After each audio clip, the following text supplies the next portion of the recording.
Boa tarde a todos. Para quem não me conhece, eu sou o Rodrigo Melo, sou o CEO da Additive. A Additive é uma indústria química situada no Vale do Paraíba, na cidade de Guaratinguetá. Estamos no mercado há aproximadamente 30 anos, produzindo aditivos e soluções para a construção civil. Tá? Dentro da nossa linha de aditivos, nós temos vários plastificantes, selantes, adesivos, impermeabilizantes, dedicado a várias soluções na construção. Como a gente sempre trabalha ali focado em alguns sistemas construtivos, o objetivo da Additive hoje, com essa palestra aqui na Concrete Show, é trazer uma sumidade, um cara que é referência aí em cálculo estrutural, um cara que conhece muito do sistema construtivo, de vários sistemas construtivos, para poder, de certa forma, contextualizar o projeto, a ação de projetar, com a utilização e escolha de determinados materiais. Tá? Então, hoje eu sou um mero participante, ouvinte aqui. Se o Rangel precisar de alguma coisa, de algum apoio da minha parte relacionado aos aditivos, Rangel, conte comigo. Eu estou aqui para contemplá-lo, assim como vocês. Muito obrigado pela presença de todos. Bom, primeiro, obrigado pela presença de todos. Tem alguém que é meu aluno aqui, só para eu saber? Não? Nenhum aluno. Então, legal. Então, prazer conhecer vocês. A gente vai falar um pouquinho de um sistema que eu comecei a minha carreira e até hoje é o sistema que a gente mais projeta no nosso escritório. Então, um escritório de cálculo chama Soma Cálculo Estrutural, e nesse escritório nós projetamos 70% dos nossos projetos são em alvenaria estrutural. A gente faz hoje em torno de 150 prédios por ano, só 70% deles são em alvenaria estrutural. Comecei minha carreira em 2008, já nesse sistema, e a gente evoluiu muito nesse processo.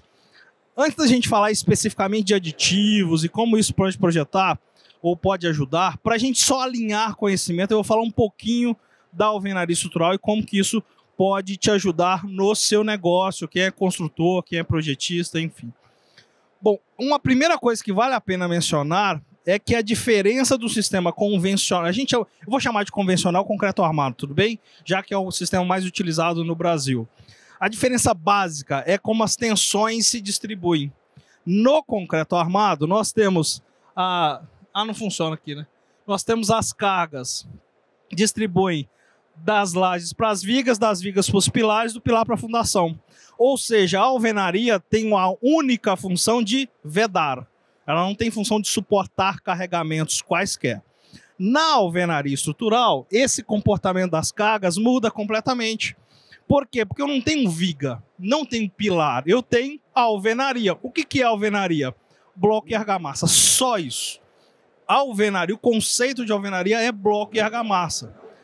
A argamassa é a mesma do convencional? Não. Muda alguns critérios, mas a receita é mais ou menos a mesma. Cimento, cal, areia e água. Aqui o aditivo pode nos ajudar nessa substituição da cal e eventualmente até na redução do consumo do cimento, mas é basicamente a mesma. O que muda é o bloco e a forma como se constrói isso, né? Nesse sistema, nós temos, como qualquer outra estrutura, resistência, ou seja, vou dar um número para vocês. Hoje nós fazemos no Brasil edifícios de até 24, tem notícia de um começando agora com 26 andares em alvenaria estrutural. No nosso escritório, nós já projetamos uns 7 edifícios de 24 pavimentos só em alvenaria estrutural, com bloco de concreto nesse caso. Rangel, compensa? É a pergunta que todo mundo deve fazer, né? É mais barato? Bom, para edifícios de até 22 pavimentos, se eu tiver uma boa arquitetura para isso, vou falar o que é uma boa arquitetura para isso, eu consigo no edifício de 22 pavimentos uma economia global do meu edifício em torno de 7 a 10% de economia. Quanto mais baixo for, mais econômico é. A gente vai ver exemplos aqui que eu posso chegar em economias de até 40%, mantendo resistência, estabilidade e durabilidade e desempenho. Bom, as alvenarias tem que ter alguns cuidados especiais. Tem aqui a Priscila está nos acompanhando, que trabalha com isso, né, com a saúde das nossas estruturas, com diagnóstico e muitas vezes de equívocos, tanto de projeto quanto de execução. As alvenarias são relativamente tranquilos de controlar isso, desde que se siga critérios claros de execução. Bom, essa é a diferença básica, né? No concreto armado, a carga da laje. Outra coisa que vale a pena mencionar logo de cara. A laje, Rangel, é a mesma que eu uso no concreto armado na alvenaria estrutural? Exatamente a mesma. A mesma. Se é treliçada, vai ser treliçada. Se era maciça, vai ser maciça. Se é nervurada, vai ser nervurada. Não muda absolutamente nada. A única consideração a mais que a gente faz é que, para edifícios acima de 8 pavimentos, recomendamos que seja uma laje maciça ou uma laje que tenha comportamento de diafragma rígido. Ou seja, poderia ser eventualmente uma nervurada bidirecional, desde que ela tenha esse comportamento de diafragma rígido, ou seja, que eu distribuo a tensão só não na vertical, mas na horizontal também. Aí, porque isso contribui com a estabilidade desse edifício. Então, ao invés de a gente ter esse comportamento, a gente tem esse comportamento. Cá entre nós, alvenaria você vai fazer? Provavelmente. A gente tem outro sistema de vedações? Tem. Mas no Brasil o mais utilizado é a alvenaria. Não é mais inteligente, já que vai fazer alvenaria, ao invés de fazer uma só para vedar, fazer ela com dupla função? É isso que é a alvenaria estrutural. A alvenaria estrutural não nasceu esse semestre, não nasceu há 10 anos atrás. No Brasil a gente faz alvenaria estrutural desde a década de 60 e ela explodiu na década de 80. Então a gente tem um número absurdo de projetos. Eu já projetei no nosso escritório mais de 400, 500 edifícios em alvenaria estrutural desde então. Bom, alguns mitos sobre isso, antes da gente falar dos materiais. Alvenaria estrutural é só para obra de baixo padrão. Você deve ter ouvido falar isso. Eu vou responder já já. Não pode fazer reformas. Temos muitas fissuras. Será? Não é seguro. É uma coisa que o pessoal fala, poxa, mas é só alvenaria. Será que é seguro fazer um prédio de 24 andares? Aqui, inclusive, eu já lanço um desafio.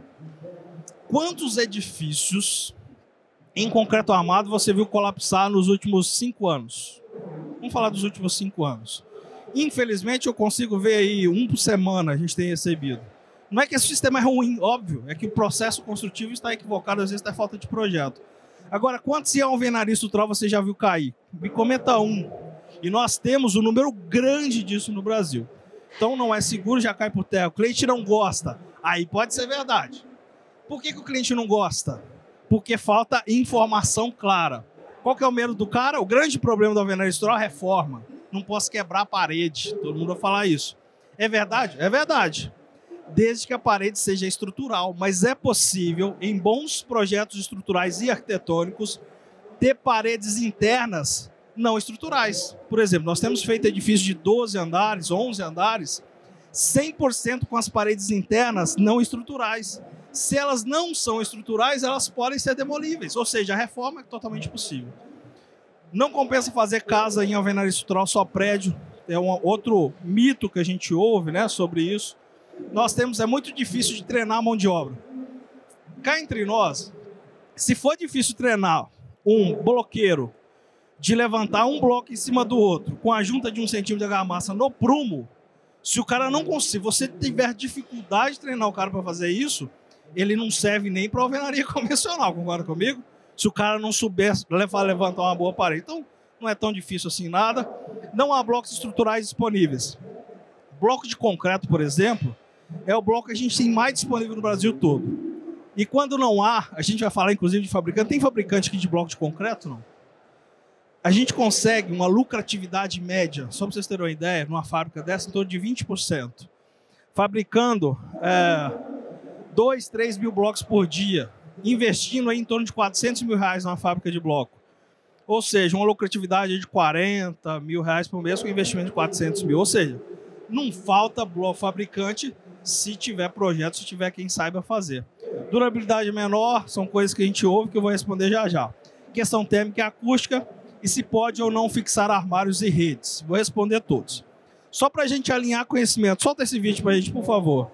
Esse vídeo é uma casa construída na FEICOM, todos os anos. Na FEICOM, porque essa é casa cerâmica, tá bom?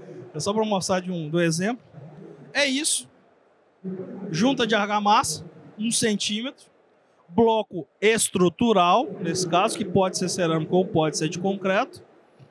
Argamassa com boa flexibilidade. Não pode ser uma argamassa, por exemplo, polimérica, que é muito rígida. É argamassa comum, tá? Com aditivos que melhorem, lógico, o comportamento dela. Aí ela pode ser ensacada, pode ser feita em obra. Inclusive, eu vou dar para vocês traço aqui, desenvolvido por um laboratório parceiro da Additive, para rodar essa argamassa em obra, com excelente qualidade. Daí para frente, pessoal, é alvenaria, né? Aí está sendo aplicado o grout, que eu vou falar dele já já, que é outro ponto importantíssimo da alvenaria, nas vergas e contravergas e alguns pontos verticais, né? Aí está sendo feita a aplicação da argamassa com bisnaga, que pode ser feito assim, né? Em casos de pequeno porte, em edifícios altos não pode, tem que ser feito depois, durante as argamassas verticais. E aí, essa casa, para vocês terem uma ideia, ela é levantada toda a estrutura em um dia. Lógico, eu tenho um número grande de pessoas aí, mas por quê? Não tem escoramento, não tem forma. Eu tenho bloco e argamassa. E com esse sistema, se bem projetado, bem executado, eu posso ter edifícios até de 24, 26 pavimentos atualmente. É importante citar que a norma não limita essa altura, né? Ó, e bem prático, instalações elétricas embutidas e as hidráulicas não. Um pouco para frente, exemplo de execução. Esse é o ponto de grout que vocês estão vendo aqui, ó. Que a gente vai falar, o preenchimento de alguns furos verticais. Sequer isso é obrigatório. Rangel, dá para fazer uma casa térrea sem nenhum ponto? Dá. A norma permite? Permite. Eu já vi fazer vários. Eu prefiro que tenha alguns para garantir alguma ductilidade na alvenaria. A alvenaria é um material menos dúctil. E se eu tenho grout e uma barra de aço, eu posso melhorar essa ductilidade. Obviamente, em edifícios altos isso não é possível. Eu tenho que ter e dimensionar esses ferros para isso. Alguns exemplos para vocês verem aqui. Aqui a aplicação da argamassa, pode rodar o vídeo, por favor, com a canaleta, muito prático. Uma pergunta que sempre me fazem, Rangel, posso aplicar argamassa só nas laterais do bloco? Pode, não tem problema nenhum. Só que isso muda a resistência da parede. Se eu aplicar argamassa só nas faces laterais, como está ali, e a maioria das obras fazem assim, eu reduzo em 20% a resistência da parede. Ou seja, para casa, sobrado, casa térrea, não vai fazer diferença nenhuma. Para edifícios de 15, 20, 18 pavimentos, vai fazer. Aí eu teria que aplicar argamassa em todas as faces. Isso tem que estar especificado no projeto estrutural. Aqui outro exemplo com bisnaga, né? Parece que está enfeitando o bolo. Os dois tipos são possíveis e bem funcionais, desde que se tenha uma argamassa. Rodrigo, se eu não tiver uma argamassa com aditivo legal para garantir essa fluidez, essa trabalhabilidade, para fazer com a bisnaga, complica, né? Vai ser bastante complicado, até por dar essa fluidez, né, dentro da bisnaga. E o cara fica até difícil trabalhar com isso. Seguindo um pouquinho mais, é importante citar, essa é um exemplo de uma forma do edifício nosso, de 30 pavimentos em Campinas, em concreto armado. 30 pavimentos não se discute, é concreto armado. Não dá para fazer uma alvenaria estrutural. A gente não consegue garantir estabilidade e resistência suficiente. Aqui eu tenho pilares e vigas, né, formando pórtico. Essa é uma forma de edifício em alvenaria estrutural. Nenhum pilar, alguns pontos de grouts. A gente consegue fazer até 40, 42 metros sem junta de dilatação na alvenaria. Há aditivos que melhoram isso, eu posso até aumentar um pouquinho mais isso. E a gente tem feito muito esse padrão de edifício. Às vezes, inclusive, as construtoras fazem um desse, outro aqui, passando de 20 apartamentos por andar. Só para vocês terem, eu vou mostrar algumas fotos para vocês. E, obviamente, edifícios menores, 4 apartamentos por andar. Residência é só uma residência térrea. Uma casa geminada. É imbatível. Não vou falar apostar, mas eu convido a todos a comparar o custo de uma construção dessa em concreto armado e alvenaria estrutural, bem feita, bem projetada e bem executada. Em termos de custo, bate de longe, né? Alguns exemplos aqui. Então, isso que a gente já falou. Para que eu tenha estabilidade na alvenaria, pessoal, basicamente, o que é preciso ter, Rangel? Rangel, por exemplo, o posto de elevador tem que ser pilar em concreto armado? Não, é alvenaria. A escada tem que ter a espessura maior? Não, é alvenaria. Com quanto? 14 de espessura. A gente faz edifício de até 24 andares com bloco de 14 centímetros de espessura. Rangel, eu preciso fazer bloco de 19? Não. Quando que eu uso o bloco de 19? Quando eu preciso ter paredes com esbeltez maior, como galpões, um muro de arrimo, a piscina. Mas em edificações residenciais, que eu tenho um pé direito de até 4 metros, dá para fazer com bloco de 14 sem nenhum problema. Então, basta ter parede nas duas direções, ó, contraventamento nas duas direções. Se eu tiver parede nas duas direções, tá tranquilo. Alvenaria é seguro? Sem me delongar muito nisso, nós temos edifícios da década de 1890, 17 pavimentos, em Chicago, é a escola de Chicago hoje, que tinha já 17 pavimentos de altura. A diferença é que olha a espessura da parede na base. Hoje a gente faz todo esse edifício mais alto que isso, com o mesmo 14 centímetros de espessura. Exemplos clássicos do Brasil, de 1993, 24 andares aí em bloco de concreto. Esse é um edifício no Rio Grande do Sul, Caxias do Sul, com bloco cerâmico de 17 pavimentos de altura. E não é prédio novo, né? Com bloco de qualidade é bem possível fazer. Excalibur, enfim, contando um pouquinho da história disso no Brasil. No Brasil, a gente começou basicamente, como eu disse, na década de 60. Tinha casinha de taipa, né? Que não é uma alvenaria estrutural, mas talvez uma estrutura de alvenaria já buscando isso.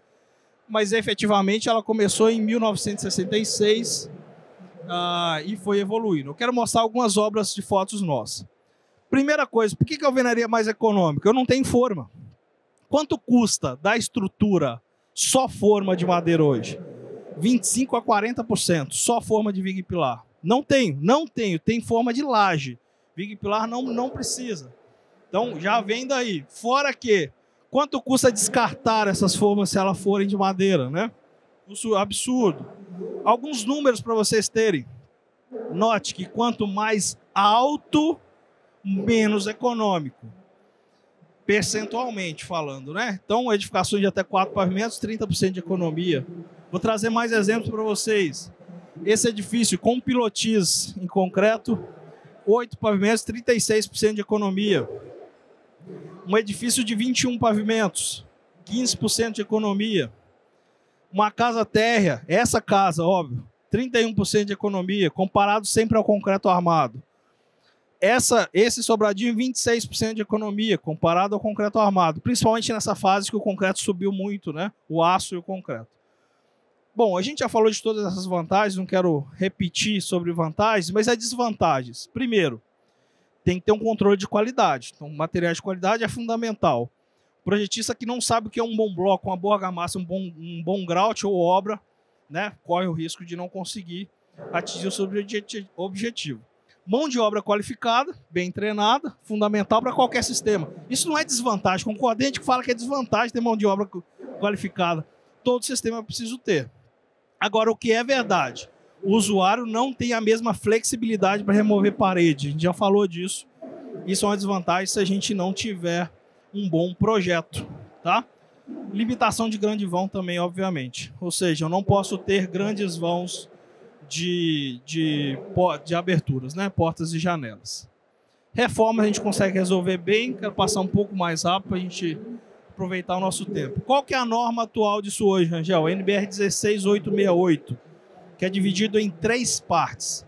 Parte 1, projeto, 2, execução e 3, ensaio. Ela vai ter mais 2 partes, já está em discussão, em reunião. Vai ter uma específica para alvenaria em situação de incêndio, estrutura, né? E um para projetos de ações sísmicas, ou seja, alvenaria estrutural em ação sísmica no Brasil. Algumas fotos de obras de projetos que eu desenvolvi no escritório, tá? Só para vocês verem exemplos diferentes. Alguns edifícios. Inclusive tem um aí que vale comentar que o último pavimento é cerâmico, tá vendo? Foi toda ela concreta e o último é cerâmico. Por quê? Porque essa é uma obra em Sorocaba. Em Sorocaba, lá, o bloco cerâmico é mais barato do que o de concreto. Então ele usou o que é mais barato na região onde precisava de menos resistência. Alguns exemplos de obra, ó, só para vocês terem uma ideia. Essa é um dos edifícios assim, que tem uma geometria mais diferente. Edifícios mais altos. Esse é o edifício em Bragança Paulista. Essa aí em Ubatuba, com sacadas em balanço, inclusive, não tem problema nenhum. Esse da Cury aqui em São Paulo. Esse é em Atibaia, com subsolos em concreto. casinhas geminadas, casas um pouco mais elegantes, eu diria. Residência Terra, isso é em Manaus, a outra do lado é em Paulínia. Essa é uma casa em Paulínia, de médio alto padrão, feita em alvenaria estrutural, estrutura mista, ou seja, uma peça, parte da feita em concreto e todo o resto em alvenaria estrutural. Isso é o mais comum para Sobrado. Esse é um edifício aqui em Santo André, construtora... esqueci o nome, vou falar o nome já já. Outro em concreto. Outros edifícios para vocês verem aqui, ó. Casas térreas, enfim, vários exemplos de obra feita em alvenaria estrutural, e essas com blocos cerâmicos, as demais com bloco em concreto. Essa de um aluno meu, inclusive, do sul de Minas, tá vendo? É um misto de concreto com alvenaria estrutural, que é bem comum para Sobrado. Essa aqui é no sul de Minas, também de aluno meu. Bom, vamos lá. Agora vamos falar dos materiais. A gente tem 8 minutinhos, mas dá tempo. Bloco cerâmico ou de concreto? Qual que vale a pena? Depende. É uma discussão que não vale nem muito a pena. A pergunta básica é, quantos pavimentos tem? Tem até 10 pavimentos? Cerâmico é possível. Não quer dizer que ele é mais vantajoso. Tem 5 pavimentos? Concreto ou cerâmico tanto faz. Qual que é mais barato na sua obra? Os dois são excelentes. A diferença básica é, o cerâmico tem um melhor conforto térmico, o concreto um melhor conforto acústico. O cerâmico tem menos resistência, ou seja, não dá para fazer edifícios mais altos. No concreto, eu consigo fazer alturas maiores, tá? Só que o concreto é mais pesado, o cerâmico é mais leve. Então, depende do tipo de obra. Todos os dois são excelentes. O que não pode é usar bloco de vedação, como a gente está vendo aí, né? Aqui, trazendo para bloco, o que é essencial, principalmente em bloco de concreto, tanto cerâmico também, é uma qualidade. Essa brincadeira, né? Lá de cá nós temos um bloco e de lá a gente tem um broco. O broco não serve para nada e a gente tem bons aditivos que melhoram essa produção de bons blocos, né? Um exemplo aqui é o monomassa. Queria que o Rodrigo falasse um pouquinho disso aí. O monomassa é um aditivo que pode ser adicionado no concreto da fabricação daquele bloco, tá? O bloco de concreto é basicamente concreto, né? Sem, ou às vezes, inclusive com pedriscos. A diferença é que um bom aditivo pode melhorar o comportamento desse bloco. Como, Rodrigo?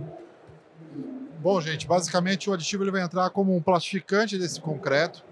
O plastificante ele tem a função de reduzir a água do traço. Então, quando eu consigo reduzir a água desse traço, automaticamente eu aumento a resistência à compressão do bloco por si só, usando a mesma quantidade de cimento.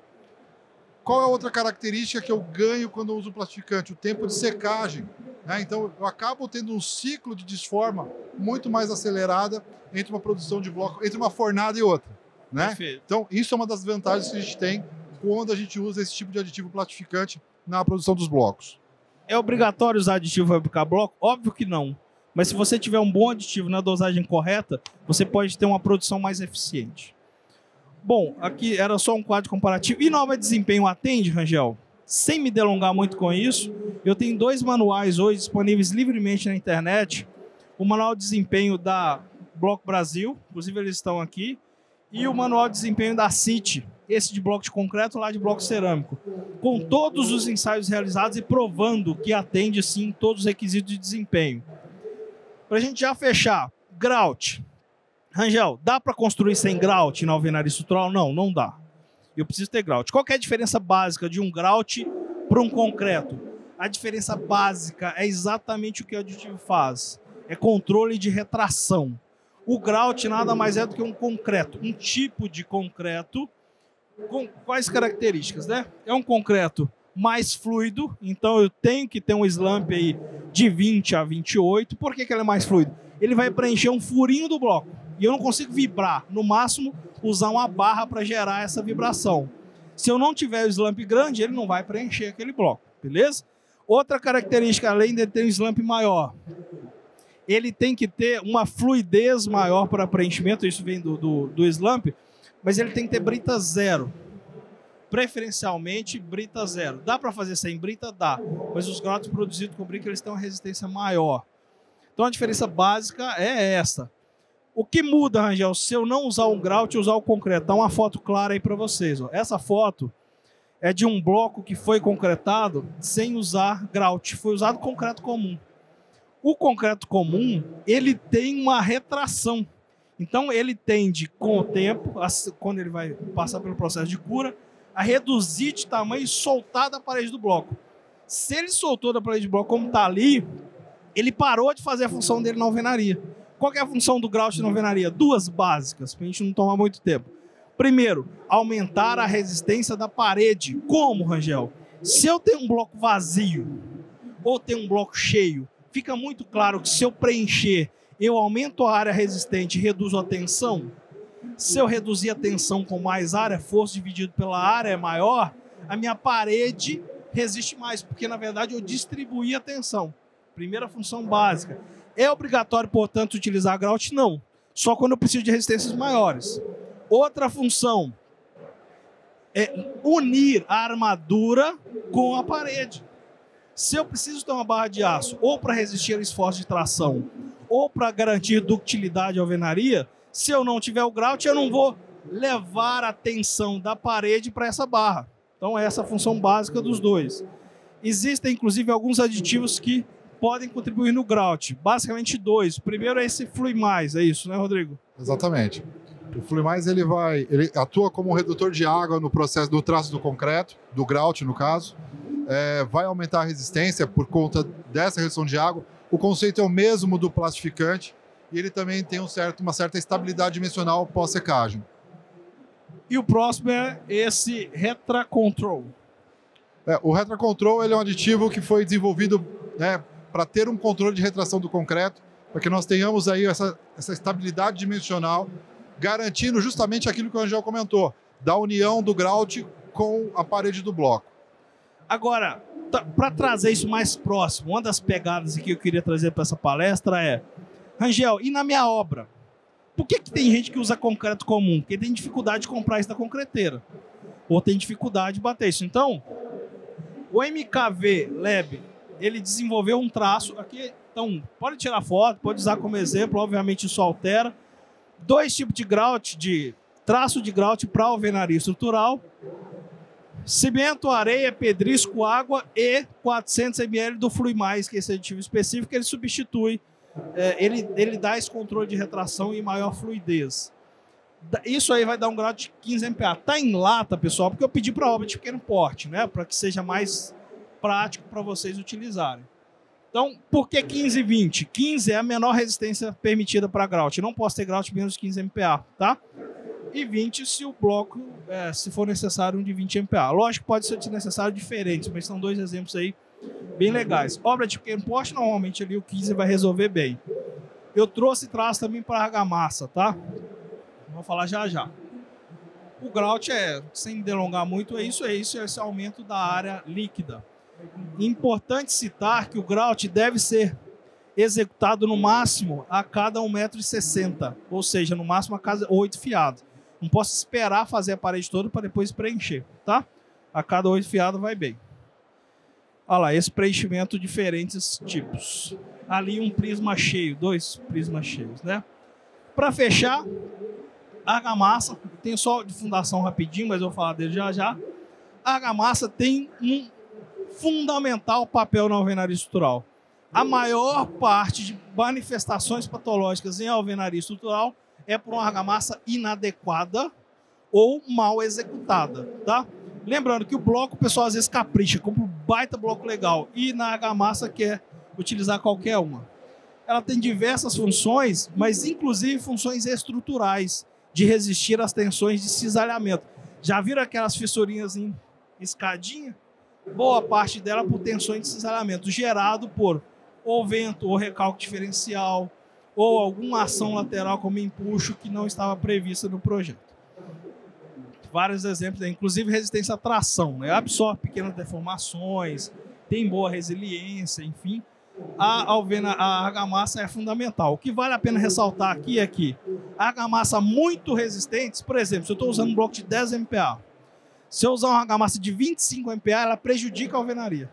A argamassa não é para ser mais resistente que o bloco, é para ser menos, porque é onde eu quero que absorva deformações. Mas ela muito menos resistente também prejudica. Então, qual que é o número ideal? Entre 70% a uma vez, ou seja, um bloco de 10 MPa, uma argamassa de 7 MPa, 8 MPa. no máximo 10 igual ao bloco.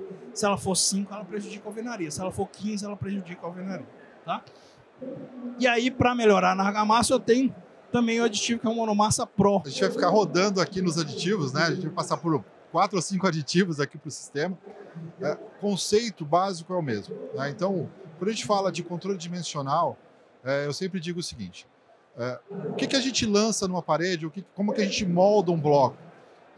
Quais são os componentes dessa mistura? Basicamente é o cimento, a brita, a água, né? e a areia. De todos esses componentes, qual item eu posso perder isso para a atmosfera? Naturalmente é a água. Né? Então, quando eu perco essa água, seja ela rápido demais, eu tenho uma retração, eu gero fissurações. Então, o trabalho do aditivo, ele é muito além de dar fluidez, ele é muito além de dar essa lubrificada nesse processo de aplicação. Ele é para controle dimensional, controle de resistência, controle dimensional da argamassa e das peças e artefatos de concreto. Tá? Isso normalmente já vem embarcado dentro da usina. O que a gente está trazendo aqui para vocês é dando nome para alguns dos aditivos que eventualmente a gente possa usar na construção quando a gente vai rodar esse concreto em obra. Tá? Tudo isso aqui pode ser direcionado para a usina, sempre lembrando que o traço referência ele serve como uma base. Ele sempre deverá ser ajustado em função dos agregados regionais. Tá? Então, busquem sim um laboratório, façam os ensaios e aí, com base nisso, vocês podem tocar a obra de vocês. Show. A gente tem o Monomassa Pro e o Aditimassa. Ambos eles vão melhorar. A diferença é que no Aditimassa a gente tem uma redução de 16% de peso e aqui é só uma plastificante. O Aditimassa reduz também o peso. Exatamente. dessa ele tem uma incorporação de ar, né? Que pode ser utilizado em outros tipos também, a gente vai falar já já.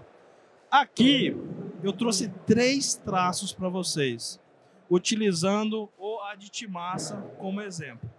Para argamassa de 4 MPa, para argamassa de 6 MPa, todos com Aditimassa, 200 ml, muda a diferença ali pequena de material. E esse de 8 MPa. Lembrando, se eu estou utilizando um bloco de 4 MPa, eu vou usar argamassa de 4 MPa, não vou usar de 6. Se eu estou usando um bloco de 6 MPa, eu posso utilizar a de 4 ou a de 6, mas não a de 8, não mais resistente do que o bloco. De 8 MPa, vou usar para um bloco de 8 MPa ou 10 MPa. Tá? E aí, só para mostrar o que a gente espera, que rompe a argamassa e não um bloco. Um bloco com a argamassa muito mais resistente do bloco vai gerar isso aqui, ó, vai fissurar o bloco, e não é isso que a gente quer. Bom, para a gente fechar agora de vez, eu quero falar de, além de tem que ter uma boa modulação, ou seja, eu não posso cortar bloco. Olha, essa é uma modulação mais feita, essa é uma bem feita, utilizando as dimensões de bloco que a gente tem disponível no mercado. Olha coisas horríveis, né? Depois o cara não sabe o que fissurou a parede. Além desse tipo de coisa, eu quero fechar falando das nossas fundações. Fundação em alvenaria estrutural é igual de concreto armado? Não. Por quê? Porque no concreto armado a carga é pontual, chega num pilar. Na alvenaria é distribuída linearmente. Então, na alvenaria estrutural, cabe muito bem um radier, desde que o solo tenha uma boa tensão superficial para isso. Caso contrário, não faz sentido. Se eu tenho uma boa tensão superficial, o radier vai muito bem, seja ele protendido ou não. Aqui é um radier protendido. Se não é, normal, estaca e viga baldrame. Nada demais. Uma vantagem aqui é que eu posso colocar a estaca direto da viga baldrame. Eu não preciso de bloco de coroamento necessariamente, desde que a largura da viga baldrame seja maior do que a da estaca, ou igual, tá? Não tem problema nenhum. Aqui, sapata corrida também faz bastante sentido. Nesse caso, nas fundações, a gente fecha com isso. Eu tenho alguns aditivos que nos ajudam. Primeira coisa, no contrapiso, eu tenho o Aditileve. Poder falar um pouquinho sobre eles, Rodrigo? Claro. Bom, todos nós sabemos que muitas vezes as estruturas elas estão super carregadas, né?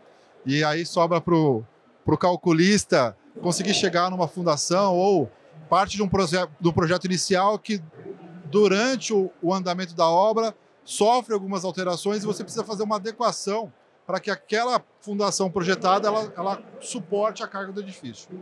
Um dos itens que a gente pode diminuir um pouco essa sobrecarga sobre a fundação é aditivando o contrapiso com ar. Então a gente faz uma injeção de ar incorporado dentro desse contrapiso, eu diminuo o peso por metro cúbico disso, a densidade dessa argamassa, e eventualmente eu posso colaborar com o cálculo estrutural que foi feito para a fundação. Então, é um dos artifícios, é uma das saídas técnicas que a gente tem para poder atender a fundação já projetada. 40% mais leve, né? Redução de peso. Mas algumas que a gente separou aqui, ainda no contrapiso, o aditimaça de novo, né? O aditimaça ela tem uma diferença. Além de incorporar ar, ele mantém o traço, não é isso, Rodrigo? Esse que mantém o traço ou não? Desculpa, repete. Tá. Repete, eu não ouvi. O aditimaça mexe um pouquinho no traço também, né? Mexe também. O aditimaça a gente consegue retirar a cal, reduz a água, né? E posso eventualmente reduzir o cimento também. Perfeito. Agora, impermeabilização em fundação é fundamental. Eu tenho duas coisas. É muito comum na nossa região, principalmente Campinas, sou de Campinas, tá? Fazer fundação contra barranco. Já fizeram isso? Ou seja, sem forma. Qual que é o problema disso? Impermeabilização. Então tem que tomar um cuidado maior com isso. Uma das coisas que a gente pode utilizar no sistema de impermeabilização é um concreto mais impermeável. Como fazer isso? Com aditivo. Um exemplo de aditivo é o Retracontrol, que vai trazer também impermeabilidade. Ele é um super plastificante. Qual que é a diferença desse para esse, Rodrigo? O Retracontrol, que também é um plastificante. O Retracontrol PRR, basicamente, ele é um polímero composto, é um aditivo composto apenas por polímeros. Já o Retracontrol AD, que é a outra marca ali, o Retracontrol AD, ele é um super plastificante, então ele vai fazer uma redução de água que tem uma carga de polímero. Para que serve essa carga de polímero? Para que a gente possa proteger as nossas armaduras, para que a gente possa diminuir a permeabilidade desse concreto ou da argamassa e garantir e aumentar a vida útil da estrutura. Tá? Então, basicamente, a gente está injetando plástico dentro do concreto para que a gente possa proteger as nossas armaduras. Aí, durabilidade é uma coisa que me preocupa mais, né? Ou seja, ajuda bastante nesse processo. Para fechar, o último aqui que a gente separou é um sistema de impermeabilização que vocês talvez já conheçam, a manta. Para substituir a manta, nós temos aqui disponível o Imperk, que é basicamente uma membrana acrílica. Qual que é a diferença? Tem uma coisa que me preocupa na alvenaria, Rodrigo. Não sei se vocês já pensaram nisso. Qual que é o problema? Viga baldrame, legal. Vou impermeabilizar com manta, certo? Qual que é o problema disso? Reduz a aderência, concorda comigo? A manta é lisa, reduziu a aderência. Será que isso não pode ser melhorado? Esse Imperk, ele traz uma melhoria em relação à manta. Algumas, uma delas é a aderência, né? Perfeito. A gente está indo para o final aqui, eu vou tentar fazer as considerações finais, mas o Imperk, ele vai... Primeiro que é uma membrana, ela também vai ser uma membrana moldada a frio. Então a gente faz uma adição de cimento nesses polímeros que vocês vão receber dentro da embalagem, passo isso na brocha ou no rolo, então tem uma moldagem a frio, tem uma garantia maior e ela é flexível também. Tá? E ela promove a aderência do elemento seguinte, seja ele alvenaria, seja ela argamassa para assentamento de alvenaria, pintura, massa. Então posso utilizar o impermeabilizante para diversos acabamentos. Perfeito. Pessoal, é isso. Aqui só exemplo de execução de alvenaria, ó. Mas nada demais. Para a gente fechar, eu acabei respondendo já essas perguntas. A alvenaria estrutural é para qualquer altura. A gente tem vários mitos de verdade, a maioria é verdade. E sim, ele tem um excelente conforto térmico e acústico e pode fixar a rede normal. Eu quero abrir agora para a pergunta de vocês. Quem quiser perguntar, fica à vontade. Esse espaço para vocês. Não sei como pergunta. Como pergunta? Pega o microfone? Senão a gente vai encerrar já. Encerrou? Eu estou sendo informado que a gente encerrou ali agora. Oi? Ela acabou de informar que nós encerramos aqui o nosso tempo. Deu um total legal. de 45 minutos. Foi o Rodrigo, é culpa do Rodrigo. O Rangel, tem 15 minutos que está estourado o tempo. Era isso aqui. Obrigado pela Gente, eu atenção convido de todos. vocês, um minutinho da atenção de vocês. A próxima palestra também será nossa. Será junto com o pessoal lá do Falcon Bauer. A gente vai falar um pouquinho sobre resistência à compressão do concreto, porém por um novo método de ensaio. Acho que é bastante interessante. O Borim vai vir aí falar um pouquinho sobre isso, tá bom? Muito obrigado a todos. Muito obrigado, Rangel, por favor. Obrigado, valeu. Obrigado, pessoal. Bora,